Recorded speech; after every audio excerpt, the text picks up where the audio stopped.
Selamat sore, kita bertemu pada mata kuliah Konservasi Sumber Daya Hayati Perairan. Pada pertemuan minggu ini, kita masih melanjutkan pembahasan modul 2 dengan topik konservasi.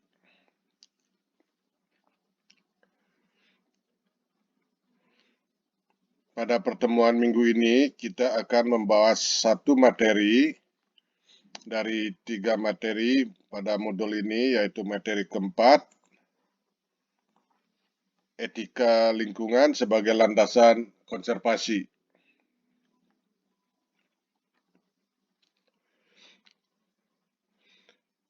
Etika lingkungan sebagai landasan konservasi. Pertama, tentang teori etika lingkungan. Etika berasal dari bahasa Yunani yaitu ethos, yang berarti adat istiadat atau kebiasaan. Ada 3 teori mengenai pengertian etika, yaitu pertama, teori deontologi. Nah, teori etika deontologi menyatakan bahwa suatu tindakan dinilai baik atau buruk berdasarkan apakah tindakan itu sesuai atau tidak dengan kewajiban. Yang kedua, teori etika teologi, di mana baik buruknya suatu tindakan berdasarkan tujuan atau akibat suatu tindakan. Sedangkan teori ketiga yaitu etika keutamaan, yaitu mengutamakan pengembangan karakter moral pada diri setiap orang.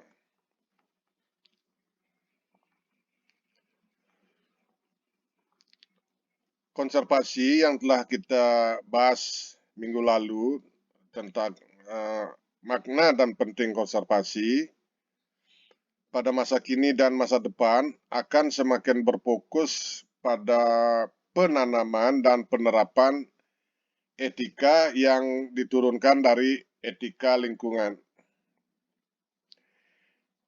Etika lingkungan ini merupakan kebijaksanaan moral manusia dalam bergaul dengan lingkungannya, di mana etika lingkungan diperlukan agar setiap kegiatan yang menyangkut lingkungan dipertimbangkan secara cermat sehingga keseimbangan lingkungan tetap terjaga.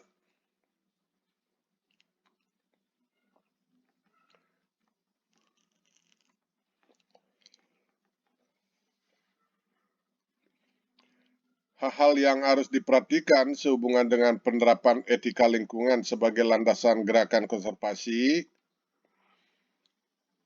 sebagai berikut. Manusia merupakan bagian dari lingkungan yang tidak terpisahkan, sehingga perlu menyayangi semua kehidupan dan lingkungannya selain menyayangi dirinya sendiri. Kemudian manusia sebagai bagian dari lingkungan hendaknya selalu berupaya untuk menjaga kelestarian, keseimbangan, dan keindahan alam. Kebijaksanaan dalam penggunaan sumber daya alam yang terbatas, serta lingkungan ini disediakan bukan untuk manusia saja, melainkan juga untuk makhluk hidup yang lainnya.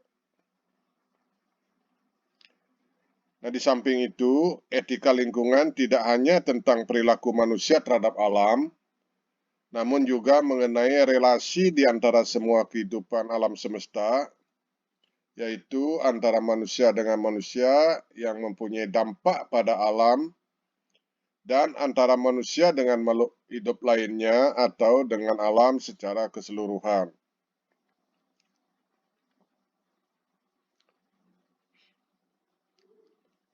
Nah, jenis-jenis teori etika lingkungan.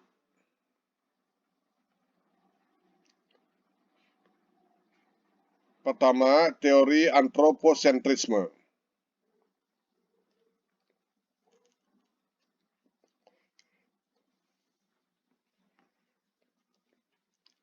Teori antroposentrisme memandang manusia sebagai pusat dari alam semesta,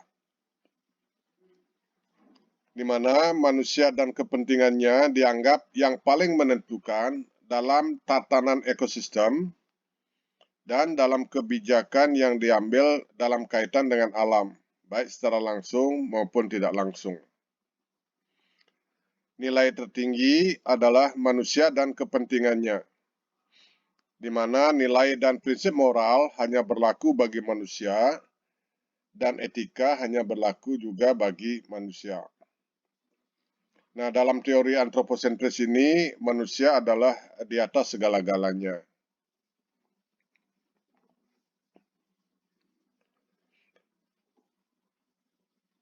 Antroposentrisme ini selain bersifat antroposentris, artinya berpusat pada manusia, juga sangat instrumentalistik.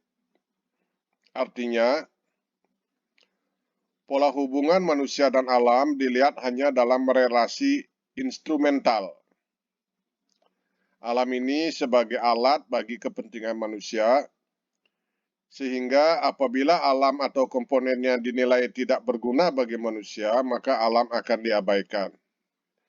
Nah, ini bersifat egois.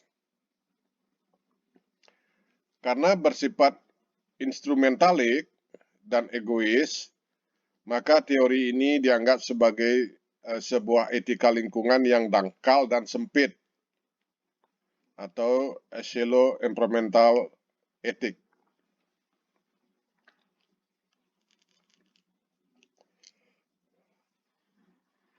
Nah, teori ini juga dianggap sebagai salah satu penyebab, bahkan penyebab utama dari krisis lingkungan yang terjadi. Nah, melalui teori ini menyebabkan manusia mengeksploitasi dan menguras alam semesta demi memenuhi kepentingan dan kebutuhan hidupnya dan tidak peduli terhadap alam. Nah, sekali lagi, teori inilah yang menjadi penyebab utama kerusakan alam. Dan ini teori ini masih juga ada dipegang oleh sejumlah golongan. Yang kedua adalah teori biosentrisme. Teori ini memandang setiap kehidupan dan makhluk hidup mempunyai nilai dan berharga pada dirinya sendiri. Biosentrisme menolak argumen antroposentrisme, karena yang menjadi pusat perhatian dan yang dibela oleh teori ini adalah kehidupan.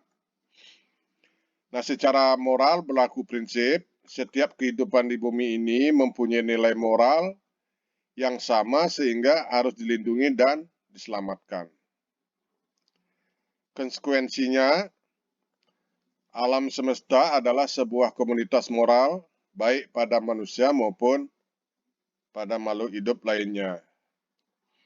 Nah, di sini teori ini mengajarkan bahwa manusia maupun bukan manusia sama-sama memiliki moral dan kehidupan makhluk hidup apapun pantas dipertimbangkan secara serius dalam setiap keputusan dan tindakan moral, bahkan lepas dari perhitungan untung rugi bagi kepentingan manusia. Yang ketiga adalah teori ekosentrisme. Teori ini secara ekologis memandang makhluk hidup, yaitu biotik, dan makhluk tak hidup atau abiotik lainnya saling terkait satu sama lainnya. Etika ekosentrisme ini diperluas untuk mencakup komunitas ekologis seluruhnya, baik yang hidup maupun yang mati. Jadi teori ini adalah perluasan dari teori biosentrisme. Kalau teori biosentrisme ini hanya terkait dengan makhluk hidup, sedangkan teori ekosentrisme ini mencakup komunitas ekologis secara keseluruhan, baik yang hidup maupun yang tidak. Nah, kewajiban dan tanggung jawab moral tidak hanya dibatasi pada makhluk hidup, tapi juga lingkungan tidak hidup.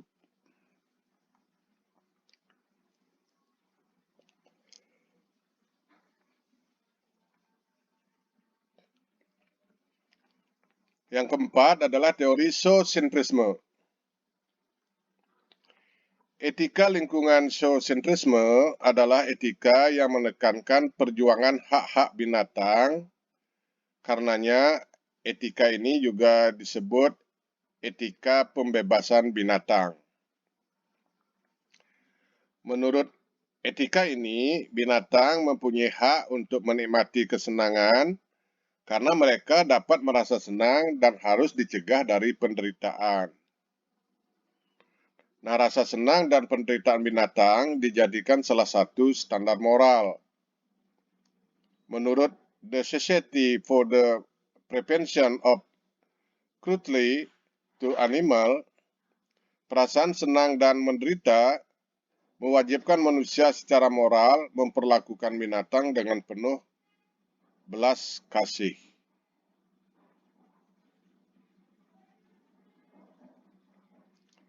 Berikutnya yang B, jenis-jenis etika lingkungan.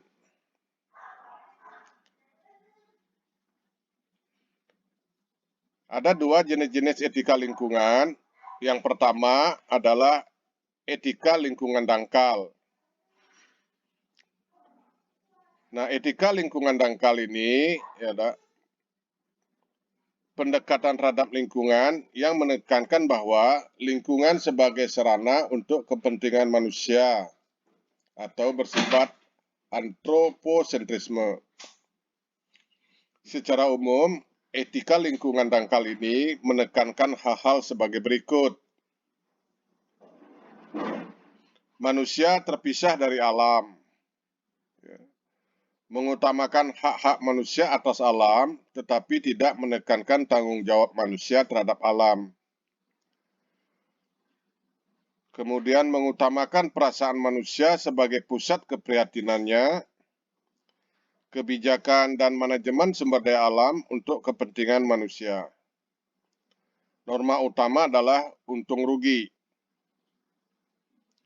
Kemudian mengutamakan rencana jangka pendek, pemecahan krisis ekologis melalui pengaturan jumlah penduduk. Nah, etika lingkungan dangkal ini juga menerima secara positif pertumbuhan ekonomi. Nah, karena ada etika lingkungan dangkal, maka ada etika lingkungan dalam, ada deep, environmental ethic. Nah, di sini pendekatan terhadap lingkungan yang melihat pentingnya memahami lingkungan sebagai keseluruhan kehidupan yang saling menopang, sehingga semua unsur mempunyai arti dan makna yang sama. Nah, secara umum etika lingkungan dalam ini menekankan hal-hal sebagai berikut. Jadi berlawanan dengan etika dangkal. Manusia adalah bagian dari alam. Menekankan hak hidup makhluk lain, baik dapat dimanfaatkan oleh manusia maupun tidak. Prihatin akan perasaan semua makhluk, dan sedih kalau alam diperlakukan sewenang-wenang. Kebijakan dan manajemen lingkungan bagi semua makhluk.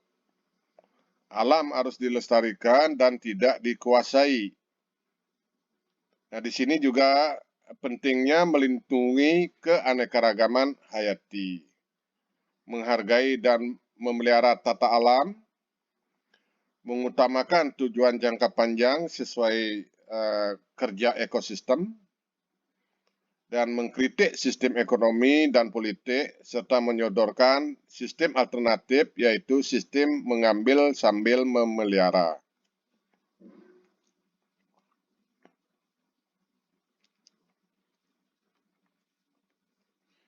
Nah, yang kecil adalah prinsip-prinsip etika lingkungan.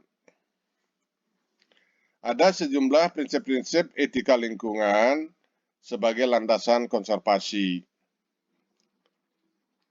Nah, yang pertama, sikap hormat terhadap alam atau respect for nature. Pada dasarnya, semua teori etika lingkungan mengakui bahwa alam semesta perlu untuk dihormati. Nah, secara khusus sebagai pelaku moral, manusia mempunyai kewajiban moral untuk menghormati kehidupan, baik pada manusia maupun makhluk lain dalam komunitas ekologis secara keseluruhan. Hormat terhadap alam ini merupakan suatu prinsip dasar bagi manusia sebagai bagian dari alam semesta seluruhnya. Prinsip yang kedua adalah prinsip tanggung jawab atau moral responsibility for nature. Nah, setiap bagian dan benda di alam semesta ini diciptakan oleh Tuhan dengan tujuannya masing-masing. Terlepas dari apakah tujuan itu untuk kepentingan manusia atau tidak. Oleh karena itu, manusia sebagai bagian dari alam semesta bertanggung jawab pula untuk menjaganya. Kelestarian dan kerusakan alam merupakan tanggung jawab bersama seluruh umat manusia.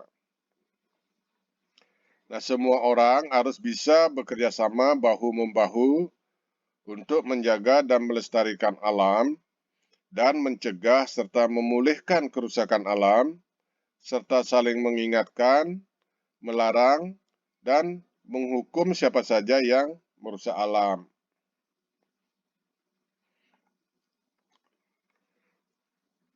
Prinsip yang ketiga adalah solidaritas kosmis atau cosmic solidarity.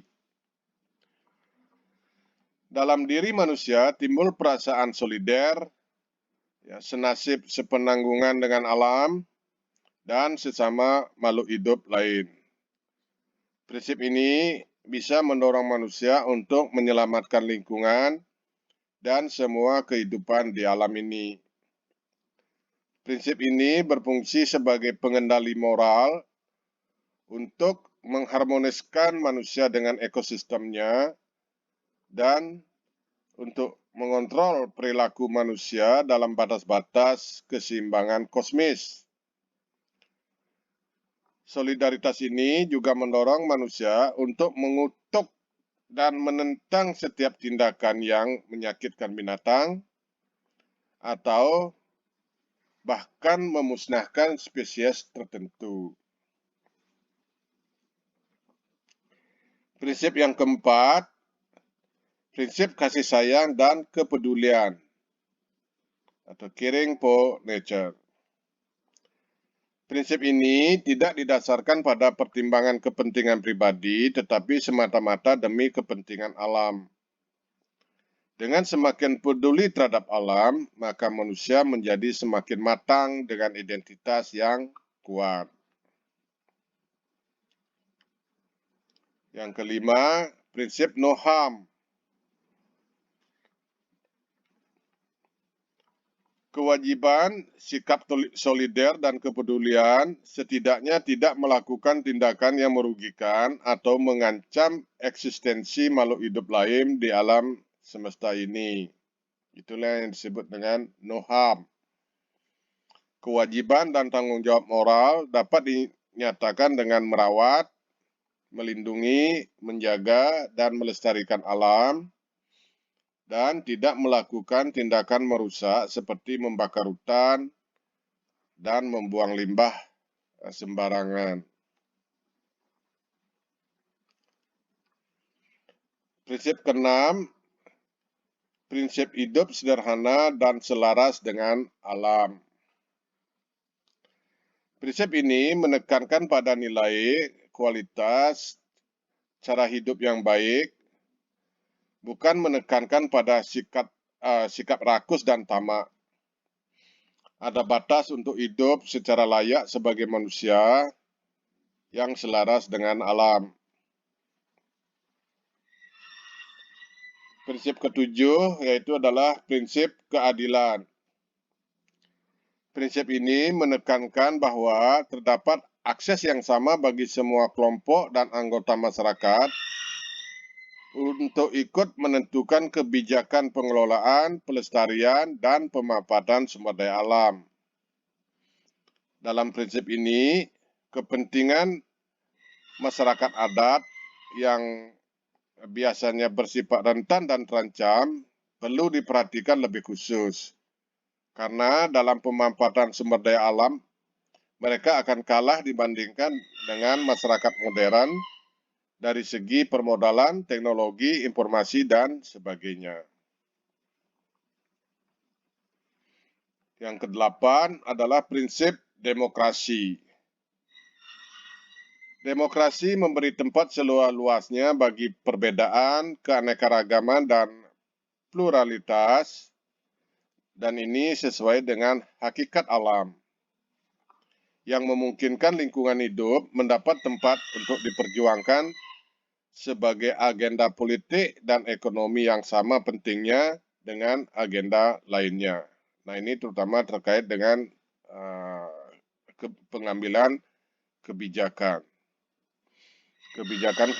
bersifat politik. Nah, yang kesembilan adalah prinsip integritas moral. Prinsip ini terutama untuk pejabat publik agar mempunyai sikap dan perilaku moral yang terhormat, serta memegang teguh prinsip moral yang mengamankan kepentingan publik untuk menjamin kepentingan di bidang lingkungan. Baik, jadi demikianlah materi pembelajaran minggu ini. Kita akan perdalam etika lingkungan ini pada sesi diskusi. Sekian dan terima kasih telah menyimak.